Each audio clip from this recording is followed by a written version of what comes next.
Best story time Tamil.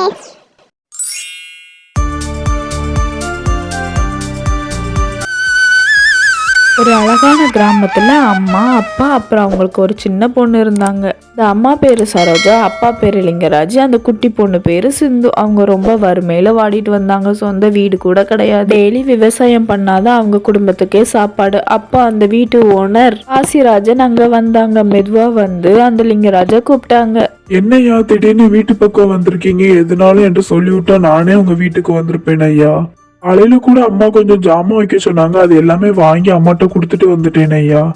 சும்மா சின்ன சின்ன வேலை பார்த்தா போதுமா? வீட்டு வாடகை யாரு தருவா? 3 மாசம் ஆயிட்டு வீட்டு வாடகை தந்து. தயவு செய்து எல்லாரும் வீட்டை காலி பண்ணுங்க. இங்க வேற யாரையாவது வச்சா எனக்கு வாடகை பணமாவது கிடைக்கும். இந்த ஐயா சொன்னதை கேட்டு அவங்க 3 பேரும் ஒரு நிமிஷம் ஆடி போயிட்டாங்க. எங்க போறது என்ன பண்றதுன்னே தெரியாம. போவோம். வீட்டெல்லாம் காலி பண்ணோம்னா 3 மாசம் முன்னாடியே எங்கிட்ட சொல்லணும். அப்பதான் நாங்க எங்கேயாவது வீடு பார்க்க முடியும். இப்படி திடீர்னு சொன்னா நாங்க எங்க போவோம்? எங்களாலாம் காலி பண்ண முடியாது. நாங்க இங்கதான் இருப்போம்.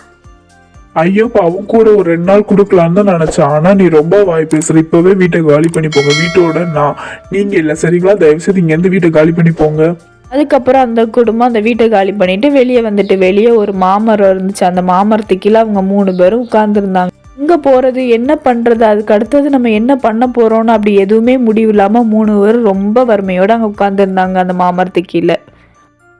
அம்மா அப்பா 2 பேரும் கவலைப்படாதீங்க. இந்த உலகத்துல பிறந்த எல்லாருக்கும் கடவுள் ஒரு வழி கொடுப்பாரு. நமக்கும் கண்டிப்பா ஒரு வழி கொடுப்பாரு. கவலைப்படாதீங்கம்மா. அப்படி சொல்லி அந்த சின்ன பொண்ணு அவங்க அம்மா அப்பாவை ஊக்கப்படுத்திட்டு இருந்தாங்க. அப்போ அவங்க பார்த்தாங்க, பக்கத்துல ஒரு அழகான வீடு இருந்துச்சு. இந்த வீட்டுக்கு போய் ஏதாவது சாப்பாடு இருக்கான்னு கேட்டு பார்ப்போன்னு சரோஜா அங்க போனா.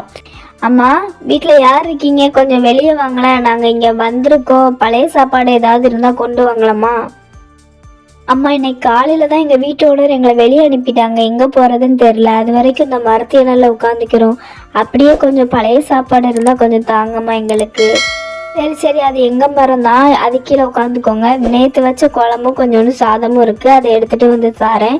சாப்பிட்டுட்டு சீக்கிரமாக வேறு இடம் பார்த்து போயிருங்க, சரிங்களா? அப்புறம் இதான் சாக்கடை, இங்கே சாப்பிட்டு இங்கே தூங்கிட்டு இங்கே டேரா போட்டுறாதீங்க. சரிம்மா, ஒரு 2 வாரத்துல போயிடுறோம். அது வரைக்கும் இந்த மரத்தை நல்லே உட்காந்துக்கிறோமா? சரி, அது வரைக்கும் அந்த தோட்டத்தெல்லாம் சுத்தம் பண்ணிட்டு அங்கேயே இருங்க, சரியா? நான் போய் சாப்பாடு எடுத்துட்டு வரேன். அதுக்கப்புறம் அவங்க வீட்டில் உள்ள மீதமான சாப்பாடு எல்லாத்தையும் கொண்டு வந்து அந்த சரோஜா குடும்பத்துக்கு அந்த அம்மா கொடுத்தாங்க.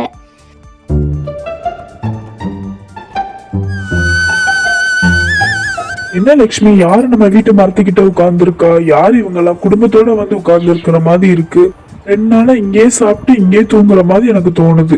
ஆமாங்க, அவங்க வீட்டு ஓனர் அவங்கள பத்தி விட்டாங்களா, எங்க போறதுன்னு தெரியாது. அதான் அந்த மரத்துக்கிலே உட்காந்துட்டு அதை சுத்தம் பண்ணிட்டு அங்கேயே சாப்பிட்டுட்டு இருக்காங்க. நான் இப்ப கோடாரி எடுத்து அந்த மரத்தை துண்டு துண்டா வெட்டி போட்டுட்டு போறேன். அப்பதான் அவங்க அங்க இருந்து கிளம்பி போவாங்க. சொல்லிட்டு அந்த காய்க்காத மாமரத்துக்கிட்ட அவரு போறாரு. நானும் பார்த்துட்டு இருக்கேன், 2 நாள் இந்த மாமரத்து கீழே உட்கார்ந்துருக்கீங்க. உங்களுக்கு வீடு வாசல் எதுவும் இல்லையா?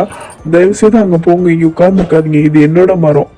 ஐயா, வீடு வாசல் இருந்தா நாங்க ஏன் இங்க உட்கார போறோம்? திடீர்னு எங்க வீட்டு ஓனர் எங்களை பத்தி விட்டாங்க. எங்க போறதுன்னே தெரியாது. அதனாலதான் கொஞ்ச நாள் இருந்துட்டு போலான்னு இங்க வந்திருக்கோம் ஐயா.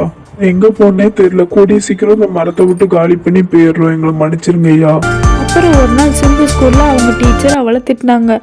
ஃபீஸ் கட்டி இன்னும் 6 மாதம் ஆச்சு, நீ ஒன்றும் ஃபீஸே கட்டல. எப்படி இருந்தால் நீ தயவு செய்து ஸ்கூலுக்கு வர வேண்டாம், வீட்டுக்கு போ. ஃபீஸ் கட்டாமல் படிக்க இங்கே என்ன சத்திரமா இருக்குது? கவர்மெண்ட் ஸ்கூல்னாலும் கொஞ்சமாவது ஃபீஸ் கட்டணும். ஒழுங்கா போய் உங்கள் அம்மா அப்பாட்ட ஃபீஸ் வாங்கிட்டு வா. இன்னும் ஒரு நாள் அந்த மாமரம் நிறைய பழம் பழுத்துட்டு உடனே அந்த பொண்ணு சொன்னா, அம்மா அந்த பழத்தெல்லாம் வித்து நம்ம நிறைய பைசா எடுக்கலாமா? அப்பதான் என் ஃபீஸ் கட்டலாம். நம்ம ஒரு அழகான வீட்டுல ஒரு சந்தோஷமான வாழ்க்கை வாழலாம்னு சொன்னா. எல்லாம் யோசித்து அந்த 3 பேரும் அந்த மாம்பழத்தெல்லாம் விற்று நிறைய பைசா எடுத்தாங்க. அப்படியே அந்த மாமரம் முதலாளிக்கும் கொஞ்சம் பைசா கொடுத்துட்டு அந்த மரத்தையே தூய்மைப்படுத்தி ரொம்ப அழகாக வச்சுக்கிட்டு அவங்க நிறைய மாம்பழத்தையும் விற்று நிறைய பைசா எடுத்து ரொம்ப சந்தோஷமாக இருந்தாங்க. கார்ட்டூன் சேனலுக்கு மட்டும் இல்லாமல் எங்களை மாதிரி சின்ன சின்ன கார்ட்டூன் சேனலுக்கும் சப்ஸ்கிரைப் பண்ணி சப்போர்ட் பண்ணுங்க. Love you all. மாதிரி பெஸ்ட் ஸ்டோரிஸ் கேட்கணும்னா எங்கள் பெஸ்ட் ஸ்டோரி டைம் தமிழில் லைக் பண்ணிக்கோங்க, கிளிக் பண்ணிக்கோங்க, ஷேர் பண்ணிக்கோங்க, சப்ஸ்கிரைப் பண்ணிக்கோங்க. பாய்.